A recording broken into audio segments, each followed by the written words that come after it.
So most of you know I'm a noted goalie hater. However, I do think we have to call attention to a goalie that's really turned his season around and has been having a pretty good postseason down in Toledo, Sebastian Cossa. Sean, I know you took some time to review some tape on him, watch his game, and put together a nice piece on him in your blog, Shap Shots.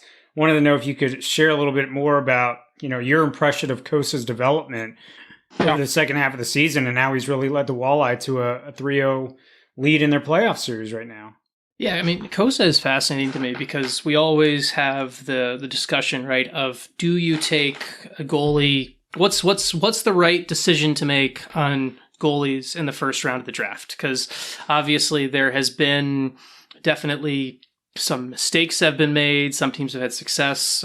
Watching the Dallas-Minnesota game last night, right? And Jake Ottinger is a first-round goalie success, where that's a franchise right there where they were the poster child for failure with the first-round pick and goaltender in Jack Campbell, who has obviously stayed in the NHL but failed in Dallas, to what's happened to Jake Ottinger. So, and Kosa, obviously from a Detroit perspective, gets the unfair parallel, frankly, for he's the goalie that Steve has picked to be part of the Iser plan, right? Like, everyone looks at what Steve built in Tampa and Andre Vasilevsky, Derek Lalonde's criticism and sharing state secrets notwithstanding is someone who really helped completely build the Lightning. And so Kosa kind of gets grouped into, well, Steve took this guy in the first round, so he must be the Vasilevsky to this whole Iser plan. And that's really unfair to the kid, frankly. No one, like,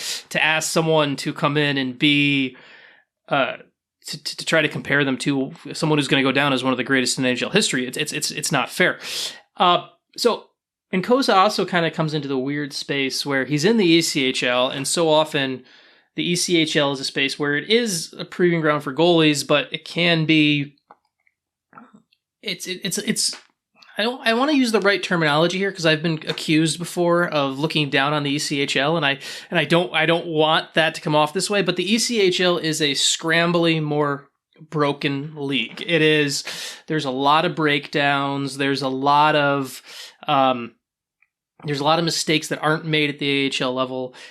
There's times where you have more chaos created by mistakes than you do at any other level of pro hockey, or at least from the affiliated pro hockey, just to cover all my bases on this. And Kosa had a pretty good year. Kind of started the year, he was turning pro, a little bit slow, and then kind of second half of the year, really kind of turned a corner, started to look way more comfortable in the pro game.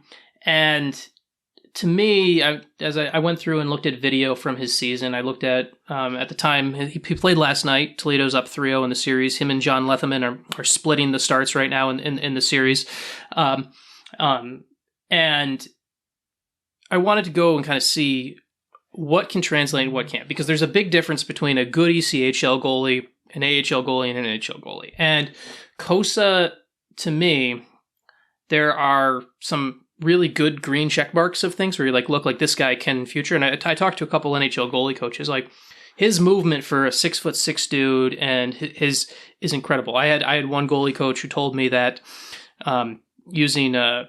he compared him to a guy like Ben Bishop, who's obviously, and they were using Ben Bishop because that's someone who I know rather well and having covered. He said his movement is actually better than Bishop's as a large goalie. And that's something that's great. He has a lot of the base that a goalie coach would want to teach him.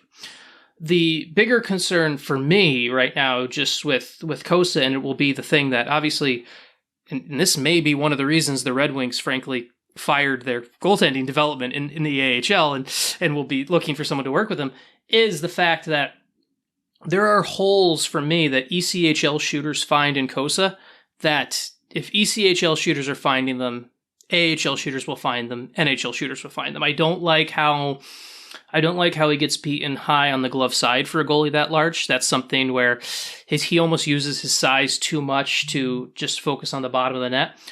But he's also 20 years old. He's having success at the level he's at, so there's time.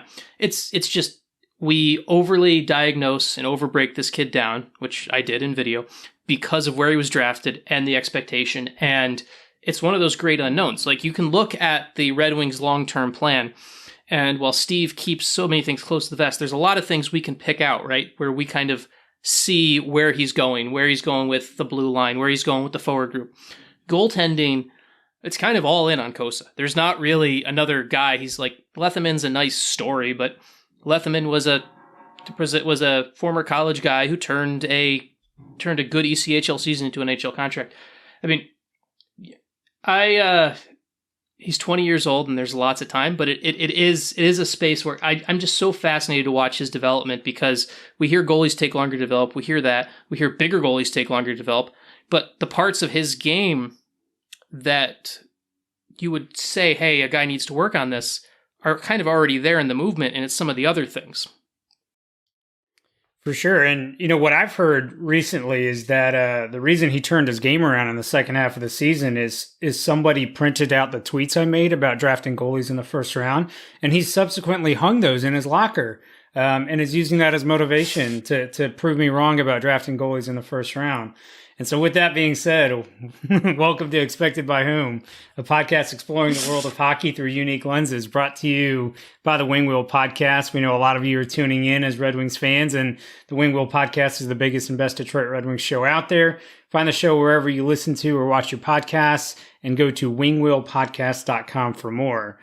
And so, as many of you have been clamoring for, Sean and I decided today, as evidenced by the name of our podcast, we should actually talk about, the basic analytics statistics that are available, what they mean, where they came from, their history, and sort of set a primer for people to have an understanding of some of the metrics we'll be talking about frequently here. So we kind of put together a little analytics 101, if you will, hopefully to be followed by 102, 103, and many other higher level courses from here on out. But to start, there's kind of a couple of metrics that I think are worth diving into just to make sure everyone's got a level playing field. And for those, I think we have to start with the one that really kicked us all off back in 2006, 2007, and that being Corsi. So Sean, I'm curious kind of what your experience in terms of covering teams and whatnot about their understanding of Corsi, where that's come in, and then maybe we can dive a little bit more into the history of how it was created. So I've met Jim Corsi. That's another thing. Like, it's like Jim Corsi is a real Corsi is a real person, actually. Jim Corsi was the goalie coach of the Buffalo Sabres at the time, and depending on who you ask, who actually invented the statistic is a little foggy on the history. But essentially, he was a goalie coach for Buffalo. They started counting this, and Jim Corsi had the best name. Corsi was the best name to name the statistic. So I've actually seen Jim Corsi speak before. It was at the would have been the year the draft was in Dallas. So that would have been 2017. No, that was the 2018 draft. 2018 draft was in Dallas, and I was at the coaches. I went to the NHL coaches convention there at the time, and Corsi actually spoke, and it was kind of funny because he was there to talk about goaltending, but he also wasn't shy about being affiliated with one of the advanced stats. It was still kind of the heyday for it. Corsi was taking the stat, not the guy. The stat. The stat basically was originally. It kind of took one of the first advanced stats, and as much as anyone wants to roll their eyes at it, plus minus really was one of the first advanced stats, because goals, assists, penalty minutes, the first example of real advanced stats and quote unquote analytics were teams tracking plus minus, because it was the first time that stats were taken where a player didn't have to actually touch the puck to get something statistically, right? And so Corsi was really taking the godfather of advanced stats, and I know people are going to hate me saying that, but it's true. The plus minus was the godfather of advanced stats. And Corsi was kind of taking that and the first step into evolving it and better using it and creating more sample size. That's really what all of this is. And so much, I think, with this data comes down to how do we create a sample size? How do we create a base where there's enough to actually use the data? How do you prove something's not a one-off? How do you prove something's a trend? So much about analytics are proving sample size and then reacting to sample size and using that data to apply it to either individuals or teams or games or whatever. Corsi is essentially plus minus for shot attempts. That's really what it is. Where it's, if you're on the ice and you get a shot attempt for, it's a plus. It's a positive Corsi. If you're and there's a shot attempt against, it's negative. And Corsi is one where I've talked to teams, I've talked to people. It's still early on. It was kind of, it never really got its heyday, honestly, because early on you had people who the public acceptance of it, people really weren't sure how to use it. And you had comments where, like, you had public comments where coaches were, it was the Mike Babcock statement where I think Mike Babcock was the one who said that he felt guys were sometimes would just try to throw a bad shot for a Corsi attempt, and I don't think players ever did that. And so Corsi kind of got stuck in this space where it came in. Teams didn't really know how to use it. They didn't really have analysts in place. It was still kind of a growing field. And then by the time teams are now using everything, we have better data. It's kind of that like stepchild of advanced analytics almost, that is a usable tool. It is. And it's something where honestly at the lower levels, it's one of the tools that actually is one of the better ones for tracking things at the lower levels, because it's actually more consistent. It's more universally, it's easier to universally track. But at the end of the day, I think Corsi's important, and sometimes it gets ripped by both sides. Like it's kind of one of those where it gets ripped because people who are analytic detractors will rip Corsi right away because they don't really know how to rip into something else, and then people who have dove deep into analytics will often look at Corsi and be like, well, we have better things now. So it's kind of a metric that is lost, with somehow both sides can somehow hate it at the same time. And it's unfair because it really, like plus minus, it gets ripped more than it should be, and sometimes it doesn't get ripped enough at the same time. Yeah, so putting it all together, so Corsi at its basis is block shots plus missed shots plus shots on goal. And what you end up doing, just like Sean said in terms of a plus minus, is you tally up all of the block shots, missed shots, and shots on goal that happen for a player's team when they're on the ice. And then you tally up all the ones that happen against them when that player is on the ice. And from there, you can actually create a percentage of shot attempts that are on, or that are being taken by that player's team versus those that are against the player against the player's team when they're on the ice, and generate a percentage. And so generally, numbers above 50% indicate that when that player is on the ice, more shot attempts are being taken by their team. When the number is less than 50%, it tends to indicate that more shot attempts are being taken against that player's team, and thereby, the players maybe not having a high possession of the puck is what it often got correlated to. And so, Sean, you gave a nice history overview. There's actually a little bit more detail to that history, which is a lot of fun. So taking it all the way back, 2006, 2007, for those who were very much invested in hockey analytics back then, there was a blogger named Vic Ferrari. And that was actually a pseudonym for him. His name is Tim Barnes, and you may know him as the director of analytics for the Washington Capitals now. But back in 2006, 2007, he was an Edmonton Oilers blogger, and he had heard a radio interview. And at the time, it got attributed to being a radio interview by Jim Corsi, and talking about tallying up of all of the block shots, missed shots, and shots on goal. And so, 2007 was really our first exposure to the NHL offering play-by-play data to the public. And at that time, Vic Ferrari goes through, tallies it up, coins the name Corsi. Fast forward about 7-8 years, Bob McKenzie finally has a conversation with Vic Ferrari, aka Tim Barnes. And it's the first interview he's done about this. And actually at that time, Tim Barnes tells Bob it wasn't a radio interview with Jim Corsi. It was a radio interview with Darcy Regier. However, when he went to name the statistic, he didn't like the name Regier number. It just for some reason didn't sound right. So he pulled up the Buffalo Sabres front office page, found a picture of Jim Corsi, liked his mustache, and named it Jim Corsi, and named it after Jim Corsi. So it's literally named after Jim Corsi because of the mustache. Fast forward a couple more years, Bob McKenzie actually tells this story to Jim Corsi, and Corsi somehow, unbeknownst to Tim Barnes at the time, was actually the one who fed that information to Darcy Regier. And so it actually is named appropriately after Jim Corsi, but it was not because Tim Barnes knew that Jim Corsi did this. It was because he liked his mustache, and it just so happened to work out. So I say all that history to say there's a lot of ways things, sort of get named and things sort of happen here. But by and large, the reason why Corsi was first utilized was it gave us a chance to have a bigger sample size than just shots on goal. We could use shots, but we know that Corsi often, is 3 times as many shots. And so you can quickly build up a sample size.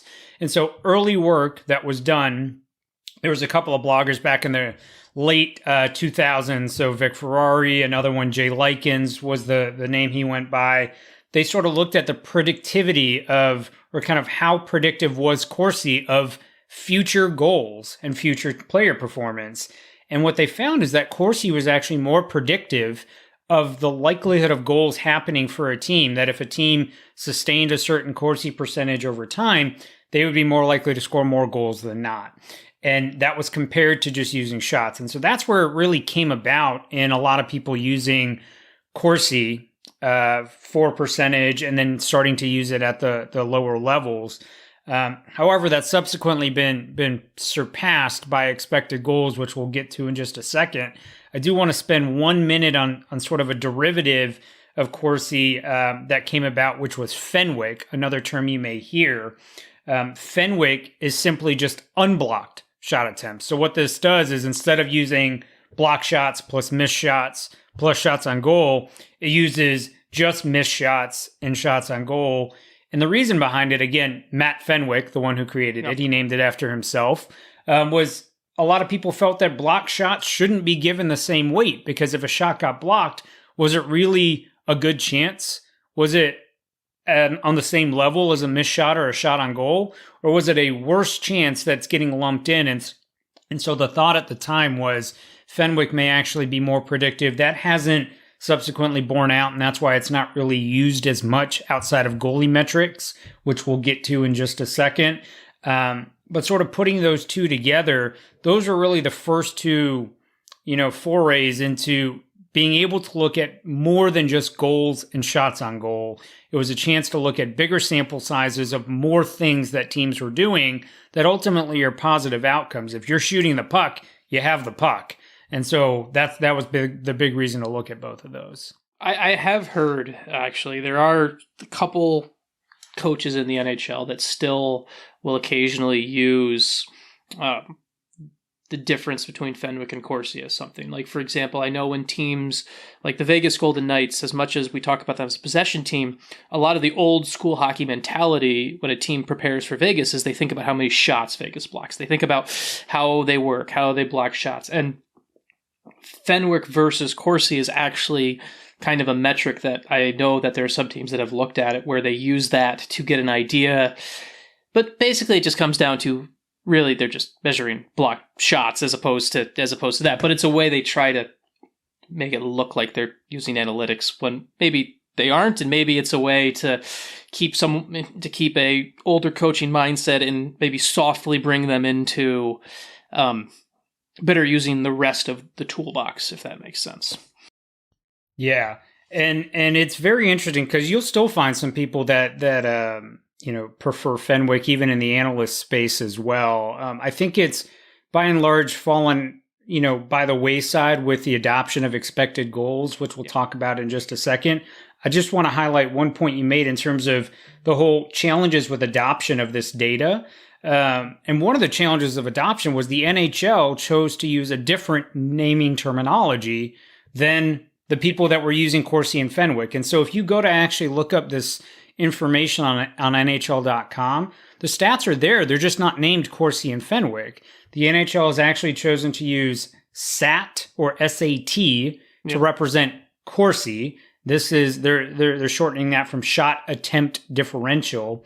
And then they use USAT or unblocked shot attempt differential, which is representing Fenwick. So that was also one of the challenges in terms of the adoption of this data was you didn't have a standardized nomenclature for how people were going to refer to it. And when NHL.com ultimately chooses a different nomenclature than what everybody else is using, it made it a little bit harder to communicate to mainstream. I think that challenge has sort of fallen by the wayside now, but that was sort of part of the challenge in the mid 2010s in terms of getting the adoption of the data.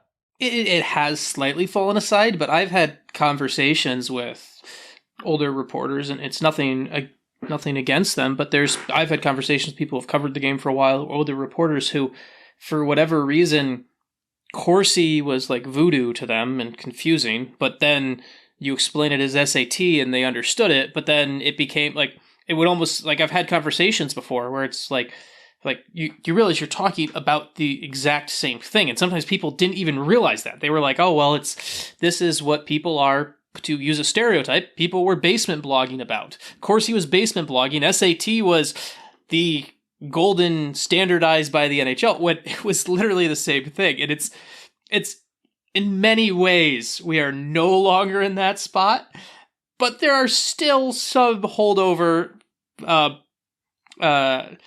don't say not non-believers, but there are still some holdovers where that general concept maybe hasn't clicked as much as it should have. Yeah, so, all of that to say, those are sort of the two kind of early intro to analytics statistics, but what we should kind of pivot towards now is expected goals, which is really the foundation of everything you're seeing right now. It's where everybody's sort of moved. And Sean, if you're okay with that, I'm going to give a brief history on kind of where all of this came from. Yep, go ahead. And so to start here, really the first shot quality model goes all the way back to 2004 with Alan Ryder, who was one of the first people to really dig into this.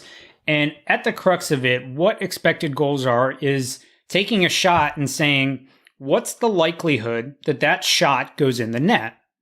Because with Corsi, with Fenwick, what they're essentially doing is they're weighting all shots the same. Everything counts as one, right? Whether it's a block shot or a goal, that still counts as one in Corsi, one in Fenwick. But expected goals is attempting to get a little bit more granular that and saying, well, why don't we tally up the total probability of each shot going in the net and generate how many goals a team should have scored? And so the very first attempt at this goes all the way back to 2004 with Alan Ryder, which is absolutely wild because it predates actually having any of the real-time statistics data that the NHL started to give us in 2007. And so, this has very much evolved over the years. Where it really started to take off is back in 2016. Dawson Spriggins, who is now an analyst for Kroenke Sports with the Colorado Avalanche and Denver Nuggets, and Ozma Toomey, who is the managing editor of Hockey Graphs. The two of them actually worked on a piece that compared how predictive expected goals was compared to Corsi, compared to goals for. And it actually found that in Dawson's model that he had developed, expected goals for was more predictive than Corsi, than goals for percentage at future goals being scored. And so from that point on, a lot of people shifted away from Corsi to expected goals to start using because that extra granularity was potentially helpful. And so what goes into expected goals in terms of figuring out shot quality, I think is really important. A lot of these models have become so detailed that you would really be stunned by how much goes into it. But I think the most important, variable that goes in that should make a lot of sense is how far away did you shoot the puck from? The closer you are to the net, the more likely you are to score. And that's by far the most important variable that goes into here. But some of these models, particularly the evolving wild model that's taken into this, they look at, things like shot angle, how many seconds since the last shot on goal, how far away is it from the last shot, where, how far along are you in the game? What's the score state? What type of shot did you take? Are you on the power play? Are you on the penalty kill? Are you at even strength? All of those are actually variables that are available in the NHL play-by-play, and they can use those and put it all together. They're able to generate a model that generates what's the likelihood that a shot goes into the net. Yeah, it's something where so much. Yeah, you mentioned all those variables that come in, and we're getting these models are getting so much better, right? Like we're being able to add in. I think you look at the type of shot, the rebound versus a rebound versus a non-rebound. But at the end of the day, one of the biggest things that expected goals really started was you basically took a look at the rink and you started to value the high priority locations. And I think that was really what started to require to build some more buy-in for actual application for teams. When it was one thing when people were specifically coaches who have sometimes been a little bit slower to adopt some of these tools, with Corsi and Fenwick and before those things, it was you could use the old Mike Babcock quote that I love going back to, where a guy's just throwing something on net for their Corsi. Expected goals, you could say like, well, he doesn't get to the hard areas. He doesn't get to the net. Well, we actually account for that. Expected goals actually accounts for getting to the hard areas, getting to the front of the net. He's taking a bad shot. Well, actually, we do account for that. We do account for a bad shot and everything like that.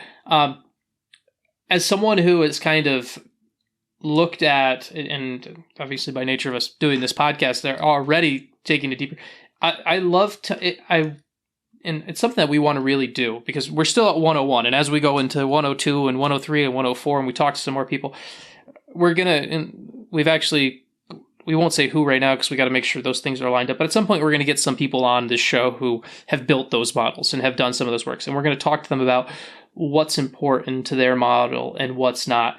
But to me, as someone who has watched the game, grew up playing as a goalie and everything like that, there's the fact that you can say, hey, location, shot type, it's a human translation as well. So the data and the human eye test aren't fighting each other. They're actually working in together, which is why NHL teams now, like expected goals was really kind of the first unifier that really brought all NHL teams on board, I believe. Now, I could be wrong. Someone could say you could be, not that everyone didn't look at Corsi, like every team had Corsi, they had SAT or whatever, but in general, it was really the expected goals was the first kind of first kind of space where the NHL teams and coaches, even and maybe even at some lower levels, actually embrace this is a tool. We can use this. So. Yeah, and along those lines, I think you bring up a great point in terms of being able to communicate that to the coaching staffs and to the front office. Because when you think about it, if you listen to these press conferences and the coaches talk about, we gave up too many shots from the slot. We gave up too many shots from the home plate area. We gave up way too many high danger chances. All of that is referring to expected goals. Yeah. The problem that we sort of had again initially was the communication of the two concepts is you've got to find a way to unify it. And I think we've gotten there now. Early on, I think there were a lot of challenges because, you have, look at the name of our podcast, expected by whom, right? There were questions about what was going into it and what was being derived from it and who was sort of doing all the calculations behind it. But I think at its basis, it's simply telling you, did you give up more chances from high danger areas, or did you get more chances from high danger areas than you gave up? And over time, if you keep playing that way, you're going to score more goals than you give up. And that's really the crux of it. Now, the flip side to that is, are expected goals models perfect? Absolutely not. They're far from it. There's a lot of information that's still missing. What we don't know is how important that information is in terms of the accuracy of these expected goals models, but you have a lot of questions that are brought up about, well, what about movement of the puck prior to the shot? Is it coming across as a one-timer? Is it a standstill shot? Is it a shot? What's the player's speed as they're coming down the wing? Are they able to shoot that puck, a little bit harder when they've got a little bit more momentum? Where's the goalie in the net? We don't have that information. Where's the defender? Are they shooting through a screen? So there's a number of variables that I think we all wish we could include in these types of models that we don't have access to because they're not a part of the NHL play-by-play. There are private companies out there that do have this information, whether it's manually tracked by hand, whether they use a tool called computer vision to actually compute where the player's positions are. That's something that SportLogic does. But ultimately, there are ways to get that. We don't have access to those public or to those private models to really compare how much better or accurate that those models are compared to what we have in the public space. But we do know that that's information that is not currently factored in to these models and therefore may be missing in sometimes these smaller one-off instances. I will say, though, by and large, over the course of a season, I think you're going to get pretty close to the right number of expected goals versus actual goals. It's just you may have those one-off plays where the expected goal may not line up with the value that's calculated because you're missing some factors such as the goalie fell down and wasn't even in the net. I think the other thing we run into, and it just and this is a detractor and a narrative spot of it, where hockey has always been, sports are so black and white. We're so used to having the game is based off of black and white statistic. You score more goals than the other team, you win. That's the simplest way. And so when you start talking about a sport and you start talking about a sport that doesn't really use decimal points beyond goalie save percentage and goals against average, I think you sometimes run into where you'll say something like, oh, when someone looks who doesn't want to embrace it, it's easy to look at an expected goal model and be like, oh, that shot had a 0.12 or expected goal value of 0.25. All of a sudden, it's like that becomes an easy, like almost hammering home point of like, really that like those numbers become. Someone starts kind of getting lost in the trees and starts picking at the fact it's delivered in a decimal pointage, which I think is another fact that just hopefully as we move forward and as people covering the sports are willing to embrace this better and people listen to podcasts like this because we're part of the movement, right? Like people will start to understand that it's okay to have decimal points. Decimal points aren't that scary. And I say that as someone who is not particularly good at math. Decimal points aren't that scary. I mean, the other thing about expected goals, and as we move forward and figure out this whole thing, and I think one of the great things that's kind of fun about this, and as someone who I believe you've studied more things like this than I have in my life, as someone who went into a field that has some sciencey background, so much of it is figuring out what are the necessary controls for an experiment, right? What are the controls for an experiment? So like I've been thinking about this a lot since that clip the clip went a little bit viral this week of Derek Lalonde talking about the Lightning evaluating that Andrei Vasilevsky struggles on shots from the point. And really nerded out. Someone had I forget who, unfortunately, but someone had a really good thread of looking at why Vasilevsky does that. And part of that is because of Vasilevsky is in a very, lack of a better word, lazy stance when the post's out there, because he's someone who kind of goes from a tall stance to a shorter stance. And so if you shoot, so is Andrei Vasilevsky's approach to the shot, is that noise? Is that part of control? Is that part? It's all these little like experimental things where it's almost the scientific method of it, right? Where you're trying to figure out what is the right way to use it. And I think one of the great things about science about it, and as you try to figure this out, is you can look at it different ways and it can evolve. It's a game where forever it's been who scores the most goals wins. And I think so often because of that, people will look at it and be like, well, that's the only way we can judge the game. That's how we judge the game. When, like anything, you can evolve. You can look at these spaces and you can really enjoy the game more. Like I went through, and I know this is a bit of a tangent, but like I went through and I watched I still obviously write a little bit about the stars for my own site and everything, just with my history there and everything. And for games 3 and 4 of the Dallas, Minnesota series, I just hand tracked zone entries just out of curiosity. And just out of curiosity, because I was curious to see why is Minnesota clogging the neutral zone? I want to know why. And I wanted the data. And so I went and hand tracked it and got my own data. And I noticed some things that I wouldn't have noticed if I wasn't doing that. There's little plays where you're like, okay, hey, I noticed that in the first period, there was 2 plays where Jamie Benn button hooked back to create some time and opened a lane, where it's something where if you're not tracking those things, maybe I'm missing that little moment. So get us back on track. That's your job. Well, get us back on track here. Well, it's all an important kind of look behind the lens for how people are looking at these stats, how people are understanding these stats, how people are utilizing these stats. And obviously one of the hopes for this show is that it breaks down the barriers for people who are still trying to either understand or figure out what goes into these. And it is somewhat tough sometimes to read lengthy blog articles that go into a lot of the math, which, while it's helpful to understand what goes behind it, there may still be a barrier of entry there. And so that's what we're trying to do here. And so I think those look behind the lenses are very important. But let's flip it around. We've talked about expected goals, but what we've talked about it from is the skater and team perspective. But let's turn it around on the goalies. And so there's a couple of goalie metrics that I think you'll see tweeted a little bit more often, because people sort of get down on goals against average. People get down on save percentage. And again, I can kind of briefly explain why. I think goals against average obviously doesn't factor in the quality of shots that you're facing, the number of shots that you're facing, right? It's sort of very much just how many goals are you giving up.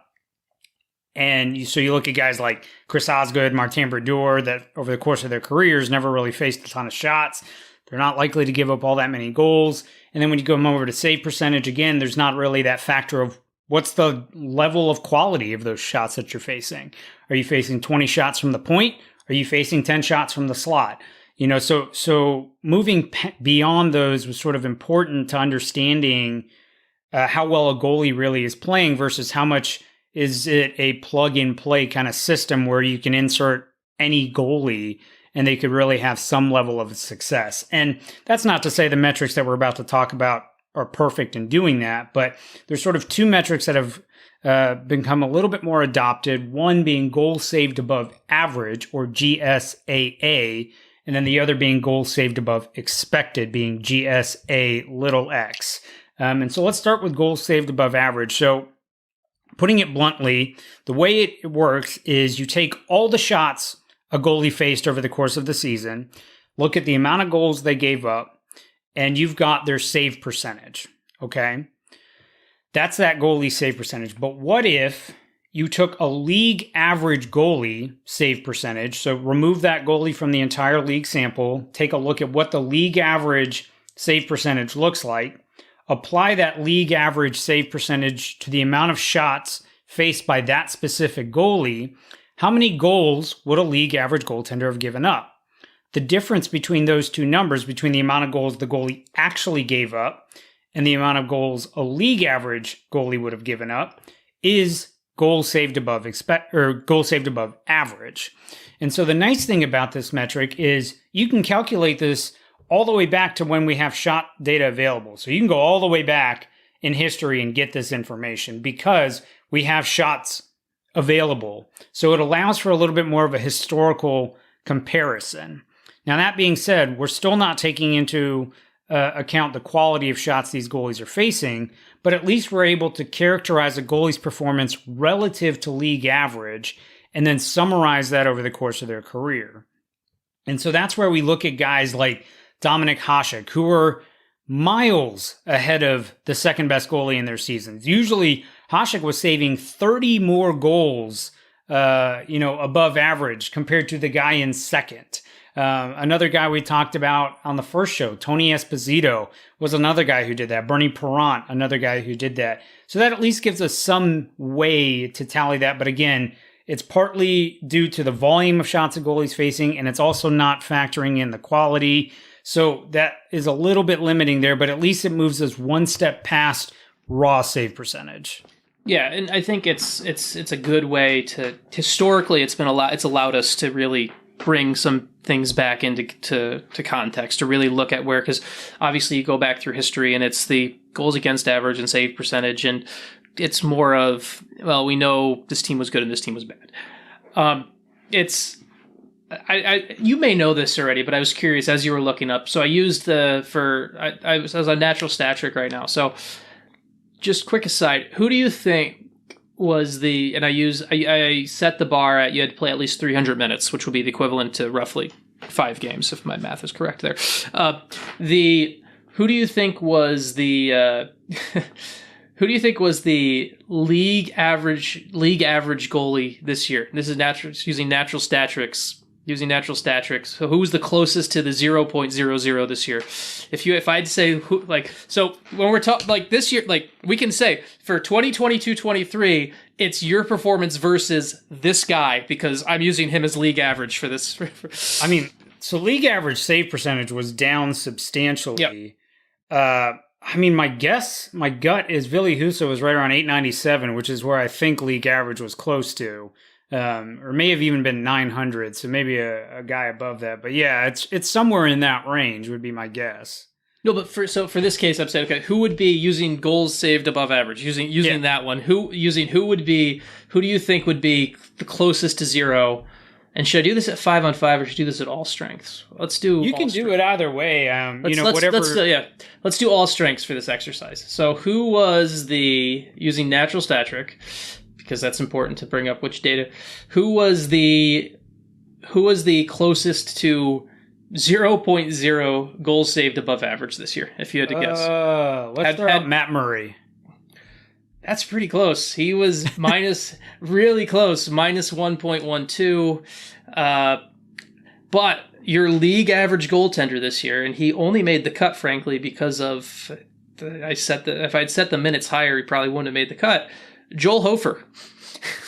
So the question becomes, in this year, if we're using 300 minutes as the barrier for entry, it's how would you have performed as opposed to if Joel Hofer was in goal? And you know what? It actually showed it's actually great, because the St. Louis Blues goaltending was so bad that they just had to put an average goalie in and they actually won some games. So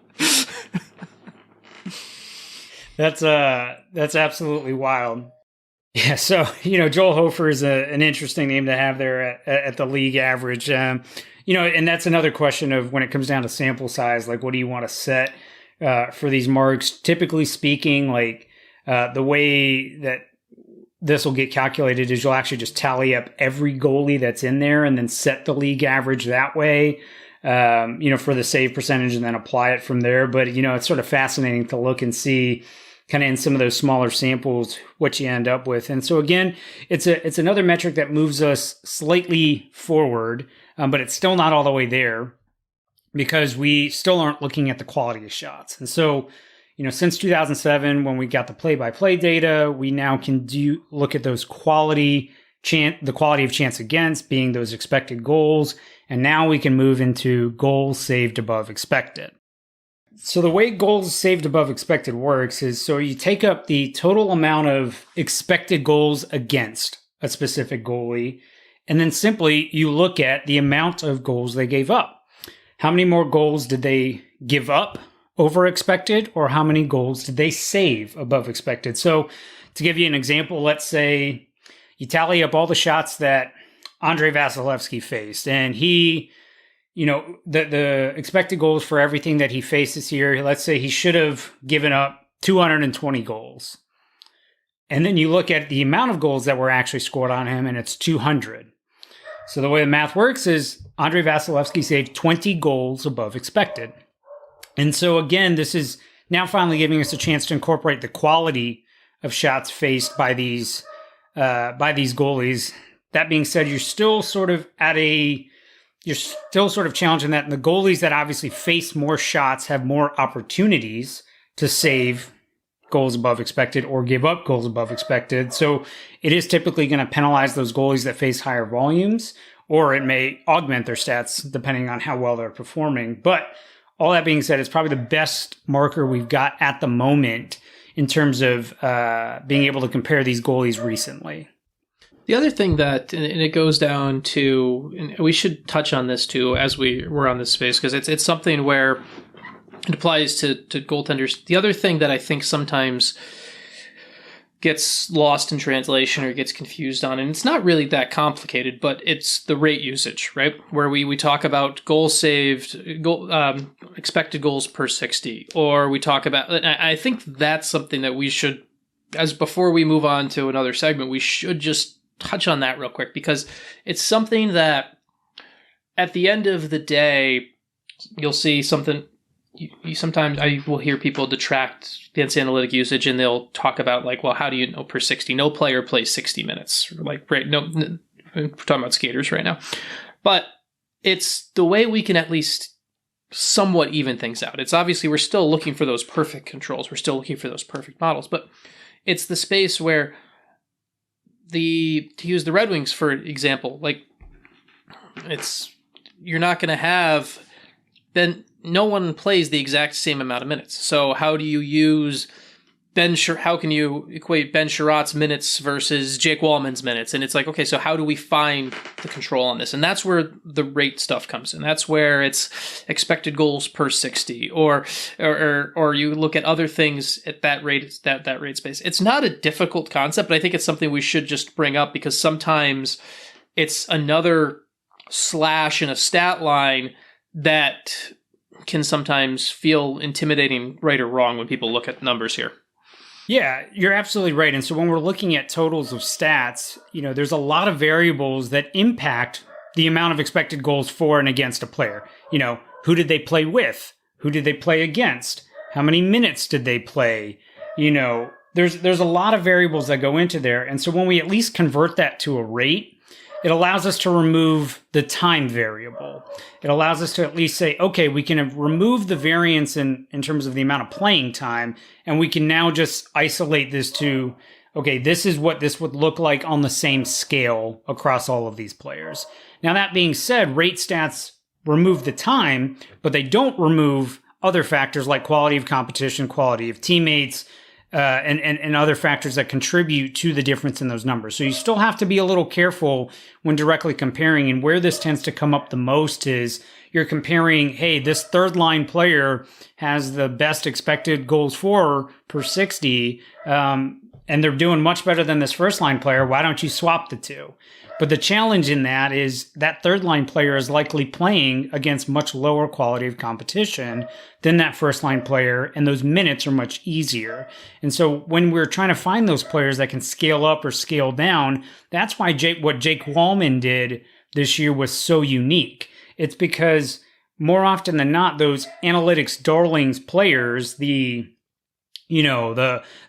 players that historically get touted as being kind of the darlings in these metrics, those are guys that are typically third pairing defensemen. Those are guys that are third line forwards, guys that aren't really playing in high usage situations. Jake Wallman had one of the 10 toughest usages in the league, as rated by Dom Lucian, and his usage metric for GSVA, which is another marker that we'll talk about on another episode. And so that's what makes him so unique. And that's where I think those rate stats and are good and bad. And it's important to make sure you understand the limitations to both. Yeah, it's a perfect example is just pulling a random game from last night, like the Hurricanes Islanders game last night.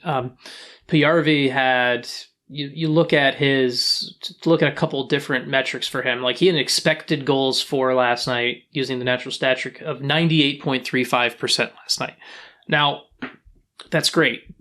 Now, you also then you go and you look at PRV's starts on the ice and his usage.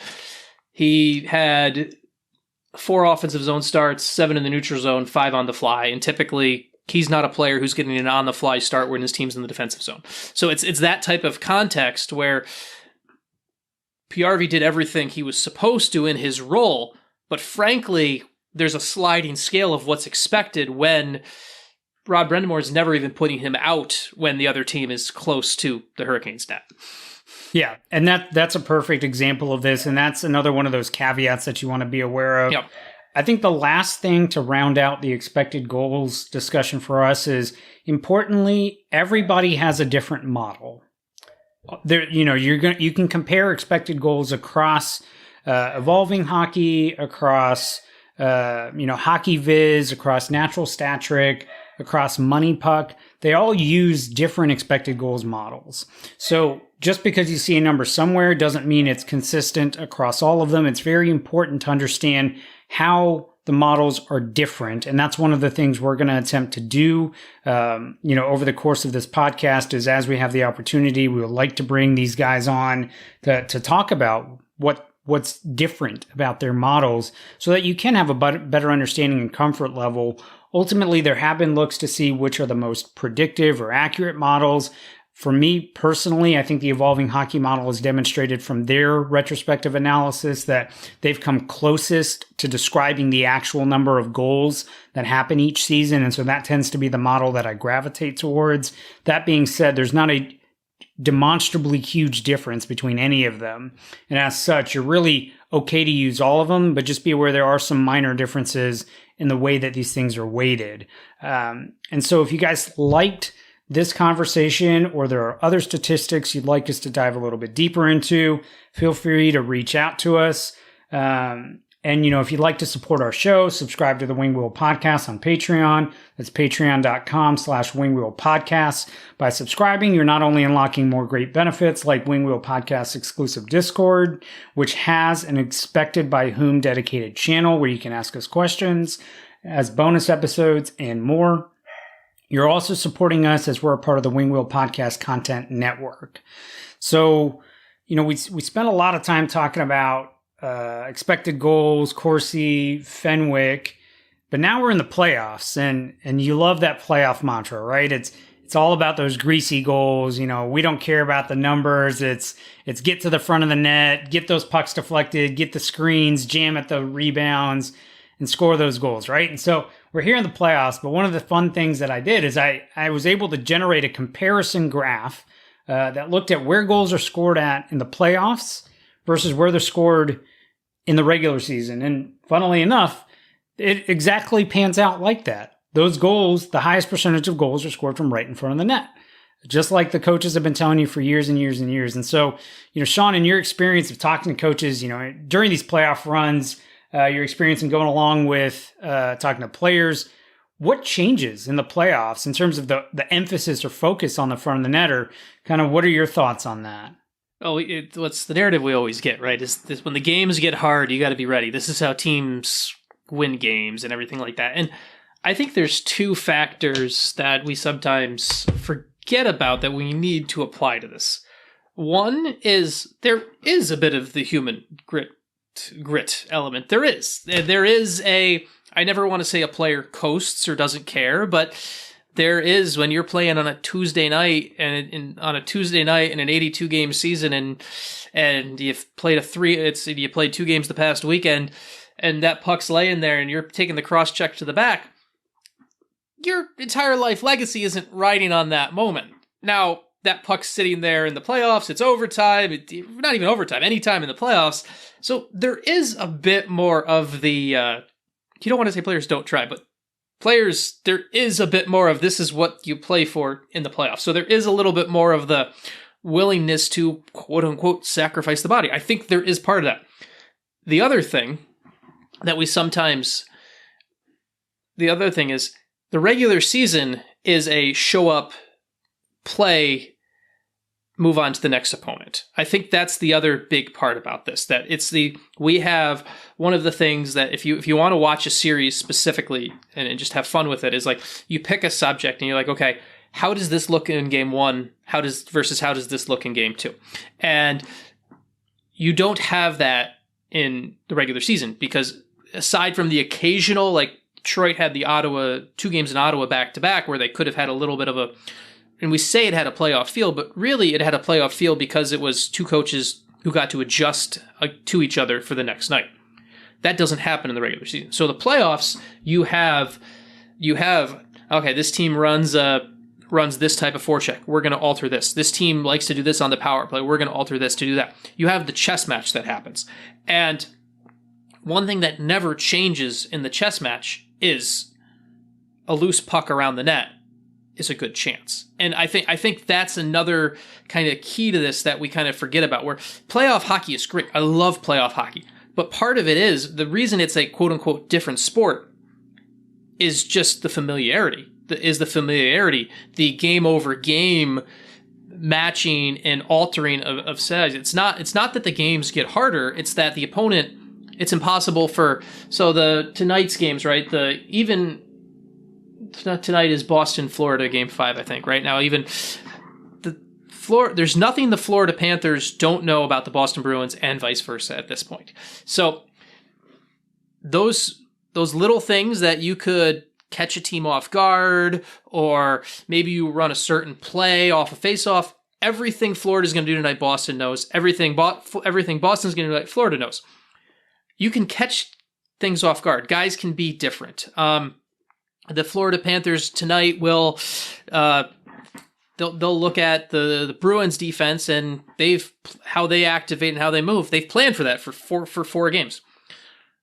If this was the regular season, they might go from playing Boston to playing Arizona the next night, right? And all of a sudden, so I think that's part of it too, where everything gets so condensed around the areas, around the outside areas, and the other little things that teams use to create offense in the regular season that you can no longer do because there's no longer any element of surprise. So by both schematically, intentionally, and naturally, you start to create more of the, you have to win the net front battle. You have to go there to score goals. You have to do that.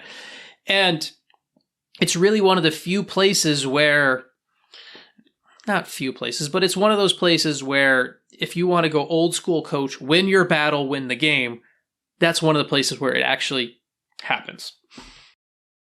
Yeah, absolutely. And that net front is so important because, you mentioned from the offensive perspective of kind of what players may be considering when they're going, okay, this is the regular season. I'm getting cross-checked in the back. My team is 20 games over 500. I'm not diving for that loose puck. And same thing defensively. You look at the amount of willingness to sell out for block shots in the playoffs. It's on another level, and you can do it. You can just take the raw numbers and take a look at it. Like right now, I think the Vegas Golden Knights were the regular season leaders in block shots, blocking about 17.6 block shots per 60 minutes. That number would rank 8th. It would be literally middle of the pack in the playoffs. That's how much the ante is upped. The Toronto Maple Leafs are blocking 20 shots per 60 minutes. They were blocking 14 in the regular season. So they basically, upped their game in terms of that commitment to blocking those shots by a substantial amount. And I think that's another key is that really, if you're shooting from anywhere further out than the front of the net, there's a chance your shot's getting blocked because people are willing to sell out their bodies. I mean, we look at last night, not that they were intentional, but you had 2 pucks go off of people's faces. One went off of Sebastian Aho's face and unfortunately on an Islander sticking into the net. And then you had another goal go off a player's face and into the net. And so, you look at it and there's just this willingness to give it your all. And I think that's why, at least this year in particular, kind of shifting the narrative a little bit, the power play has become so important. And we've seen that. That was the case in the regular season. The Edmonton Oilers set an NHL record for power play proficiency, 32.6% or whatnot. That's the highest mark we've ever seen in the NHL. And the NHL has been tracking power play effectiveness back to 1977, 1978. Oilers are at 57% in the playoffs right now. This is ridiculous. And actually, right now, the league is at an all-time high for playoff power play conversion. We're at 25.6%. And there's only one other season going back to 77-78 that's been above 23%. So we are well on our way to seeing kind of a historic change in kind of how goals are scored. And I think it's this commitment to teams understanding that, look, You got to sell out on defense at 5-on-5. It's going to be super hard to get those goals. You have to make good on your power play chances. And teams may be finally solving this check press penalty kill that has kind of taken over the way most teams play the penalty kill now. That 1-2-1, the diamond, the check press, whatever you want to call it. Teams are starting to figure out how to work around it. And I think you're seeing that level of power play proficiency kind of take over. And how high would that power play proficiency be if the Panthers and Islanders weren't just awful at it right now? I mean, like, the Colorado Avalanche, they're like, at 10%. Yeah. You look at the Colorado Avalanche, they should be much better than 10% with all the talent they've got on their team. And I think they were, one of the top power plays in the league. So, they're struggling. So it's not just Edmonton carrying the water here, because you can even take Edmonton out, and this would still be the second highest season of all time at 23.7%. So there's something happening league wide. We'll be curious to see if this stays across the board, but I think it goes into that greasy goal type of mentality that, look, those are so hard to come by right now, even in the playoffs, that the power plays are really taking over in terms of being the primary method of getting these easier goals, if you will, for these teams right now. And the emphasis really is on dissecting these penalty kills at the moment. I'd like to, and I think that's the other thing too. I think right now it's fun to, as a coaching staff, so often, and I think this is something where how rare you watch the Oilers game, you'll hear, we need to change the power play up. The solution to fixing the power play is to changing an approach. It's a schematic fix. It becomes let's move this guy to the bumper. Let's try to create a little, let's move this guy to the bumper. Let's try to go a little wider. Let's go 2-3 versus 1-1-1-1-3. Once again, I'm using a bunch of terms that we should probably explain in another episode at some point. But a lot of the times the penalty kill solution is work harder. Like, so often it's literally within the coaching meetings, like, work harder, block more shots. It's not like I was amazed watching the Dallas Minnesota game last night that you can draw like a 16-foot circle around Jason Robertson when he gets the puck on the top of the circle. The fact Minnesota continues just to give him that much space on the power play, like the fact that Dean Evison hasn't said, you know what, maybe we should just man mark Jason Robertson on the power play. Like, I'm being a little bit extreme on that, but the fact they just continue to give him that circle, and it's burning them. It's burning them on the power play. And instead it's been work harder, block more shots. But no one is taking that away. That to me is, if I'm watching on TV at home and I can say, hey, you know what? You should go cover that guy. Like, why isn't a coach doing that? Like that. And so I think that's part of this, where these power plays,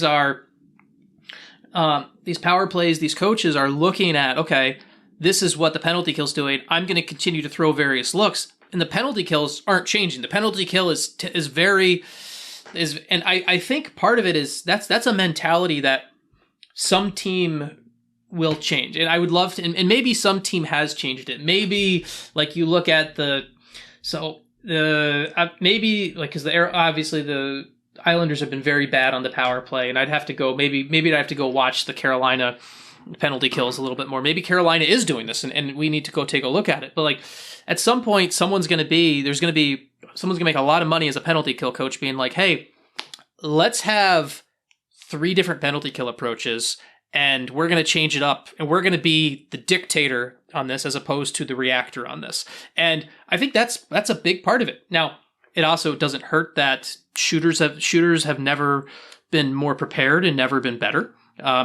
And the goaltending this year is, the save percentage is the lowest in a long, long time. So that goes into play as well. But we hear all this time the space, like, adjust, make this and everything. I just hardly ever see it on the penalty kill. It's always power play adjusts, penalty kill, work harder, block more shots. Yeah, and I think there have been some small changes to the penalty kills. I think over time, one thing that's really emerged a little bit more is this concept of a power kill, Yeah. where maybe your personnel are now maybe your better players going out and playing the penalty kill. This is something where a lot of work has been done by Alison, Lukan, Megan Hall, Mike Fail. You can go back and read all of their prior looks at this. But essentially, a team that I think really embodies this is Carolina. Their top units, Sebastian Aho is out there. Jordan Stahl is out there. I mean, they've got highly skilled players. They were the second best penalty kill in the league, and now they've been dominant. And one of the things that they do so well is schematically, they actually allow you to gain entry into the O zone as the power play, which is something that not a lot of teams do. But as soon as you gain entry, they're applying pressure, and they're applying pressure aggressively, and they're taking away your outlet options. So you get the blue line, but then you get nothing else. And part of me wonders, actually, and this is a study for somebody who has the capacity to do the microstat tracking and looking at the analysis. But part of me also wonders if the other reason why power plays are potentially so efficient now are the penalty kills maybe chasing a little too much in search of this power kill concept, in search of those shorthanded opportunities? Are they pulling themselves out of position and thereby giving up maybe more open looks or higher quality looks? Do you not have as many teams just sort of sitting in that press and waiting for teams to find a way to beat it? Are they chasing out to the points or chasing on the perimeter, trying to force turnovers up high to create those odd man opportunities? And that's an interesting question. I think somebody could take a look at and maybe identify the teams that are doing well at this and the teams that aren't doing so well. What's going on here? Because we haven't seen this before. This is kind of a historic mark right now, and it'll be interesting to watch as the playoffs move forward.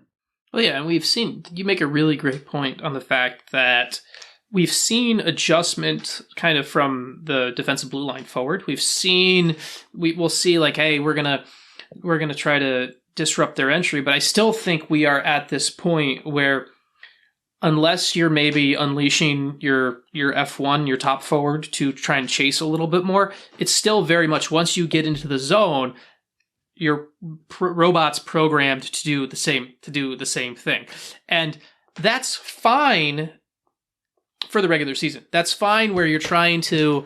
I think maybe that's one of the bigger things here. That's fine for the regular season. It's fine. Okay, we're trying to keep a cohesive penalty kill unit. We're just trying to limit damage when the other team has the power play. We can do that we're going to play 3 different teams this week. We only worry about ourselves. Once you get to the playoffs and you're playing the same team over and over again, shouldn't you be dictating and adjusting your penalty kill to plan specifically for that power play? And I think we haven't seen that adjustment. I think we've seen power plays specifically adjust for a penalty kill, but not the other way around. Like, you should not be killing penalties against Carolina the same way you do against a Dallas. You shouldn't be killing penalties against Boston the same way you kill penalties against Seattle. Like, it's all, they all have their different trigger points and pressure points. And right now, so much of the NHL teams are, hey, we have our penalty kill. It doesn't matter. Like, we all know, I'll use Washington as the example because they're not in the playoffs and everyone knows. Everyone in the world knows Ovechkin is getting the puck. He looks like he's waiting for a freaking bus. We know that. Everyone knows that. But everyone still runs their same penalty kill against Washington that they run the next day when on the next day on their trip to Philadelphia. Philadelphia doesn't have anyone who's going to shoot the puck like that. Why are you running the exact same penalty kill? Like, it's like, adjust. Someone's going to make a lot of money as a penalty kill coach and become a head coach because of this. Yeah, I mean, to your point, one of the things I've always wondered is if you look across the league, just about every league or every team lines up with the same power play formation, a 1-3-1, and they line up with the same penalty kill formation, a diamond. Now, there's slight variances in terms of how teams apply pressure. The Rangers have been a team that have done this differently for a while. The Hurricanes are doing things differently, but by and large, they're all lining up in the same formations. Where's the innovation, to your point? Like, where is it? Like, where are we challenging things. I think there was an interesting thread from Chris Watkins on Twitter. He goes by Yolo Pinato. And while a lot of the things Chris says are to get people to think differently, I'll put that nicely. One of the things he brought up is, why do teams chase out to the point so much? The point is the least deadly shot. We know that. Yeah. Why are you chasing all the way out there? In fact, the more you chase out there, if you don't block the shot, you just created a screen. Why not give the point person a little bit more space and use that fourth forward, or use that F1, the guy instead of chasing, more to prevent those cross-seam passes, or more to apply high pressure to the power play quarterbacks that are on either wing, as opposed to even challenging the point shooter. And so it's things like that I think would be really interesting to innovate. But right now, where we're at is power plays are enjoying their success. They're very comfortable in what they're doing. And unfortunately, that may mean we have to see the Edmonton Oilers in the Stanley Cup Finals, because nobody seems to be able to slow down that power play. Yeah, I would love to, like, as we talk to some more people about this, is a topic I want to put a pin in. Not stop talking about it right now, but this is a topic I want to put a pin in as we have some more people on. This is kind of one of those rotating topics I kind of want to throw to some people as we have some of our hopeful guests on this, as this podcast goes forward, about how they look at this and where and things like that. Because there are definitely spaces where you're like, okay, where is the innovation on this? Where is the So you look at, you look overall, and you look at the penalty kill too. The other thing about the penalty kill that's just been very interesting to me to see how things go is, not every goalie wants to play this penalty kill the same way too. I think that's another thing that's just, there are some goalies who want to, like, once again, going back to that Tampa example, just because it's fresh in everyone's mind, Andrei Vasilevsky, that's actually a dangerous, with how Vasilevsky sets up. Tampa actually pinches and covers the point more because of that. Where if you're going, is Brian Elliott still the backup in Tampa? It's kind of something where on the few games Brian Elliott actually plays, you can run a different penalty kill format. Like, it's something where you have different factors you can apply to this. Yeah, ultimately, it's something that's really interesting. And as Sean said, somebody out there spend some time innovating the penalty kill, spend some time thinking about it, and you may have a head coaching job in your future. A job that Sean does not have in his future, though, is artist. Did you bring your coloring pencils? I have various colored pens. So I've got we'll see. I got a good collection of, I have very much, the Pilot G2 is the only pen I will use. I'm a big fan of the G2, and at one point I went and bought the big pack of at Costco that had various. So I've got a whole bunch on my desk, and my daughter will occasionally, there'll be times when I'm getting some work done, and it turns as, well, you get wonderful things like this where this is not my art, this is the 4-year-old's art, where it just kind of comes in, they come in handy. So we are going to the Tankathon lottery. I have a blank piece of paper. I will be following up last week's Kachina drawing, with hopefully maybe a better Kachina, maybe something else. Let's go to the. I got the pens ready. Let's go to the lottery. Let's go to the lottery thing. Oh boy. Okay. We have. I'm playing the role of Bill Daly in this. We are announcing our picks. Once again, we go from 16 to 1 while I attempt to draw the logo of the team and give us a nice dramatic reveal. I'm trying to keep the color of the pen down here. So, with the 16th pick in the 2023 NHL draft, no change. It goes to the Calgary Flames. Team that's got a new building coming, but otherwise, a lot of things to work out still. So, with the no change there, with the 15th pick, and the team we will hear way too much about, and everyone will congratulate David Poyle on his career because the draft is there, the Nashville Predators. With the 14th pick, we have the Pittsburgh Penguins. Thank God I didn't have to draw that logo, because that would have been something.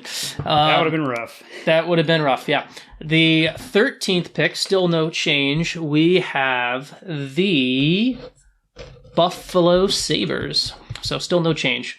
At number 12, no change. We have the Ottawa's pick that goes to Arizona at number 12. Now we have change. At number 11, St. Louis drops a spot to number 11. People in Vancouver rejoicing. Yes. At number 10, we have the Detroit Red Wings dropping a spot for this exercise. At number 9, we have the Washington Capitals dropping a spot. Obviously, the Vancouver Canucks have obviously moved up. Sorry, where was I? I just said Washington, right? So then at number 8, we have the Philadelphia Flyers having moved up. And on top of then we have the Arizona Coyotes at number 7, having dropped back a spot. The San Jose Sharks drop back 2 spots to number 6. They would have been number 4. The Chicago Blackhawks drop back 2 spots to number 5. The Columbus Blue Jackets drop back 2 spots to number 4. That leaves us with 3 teams remaining. And I want to make sure I have a good, nice logo for everyone here. At number 3, the number 3 pick in this hypothetical draft lottery ran on April 26th, the day we're recording, the Anaheim Ducks, which means the number 1 pick in the 2023 NHL draft goes to the Vancouver Canucks.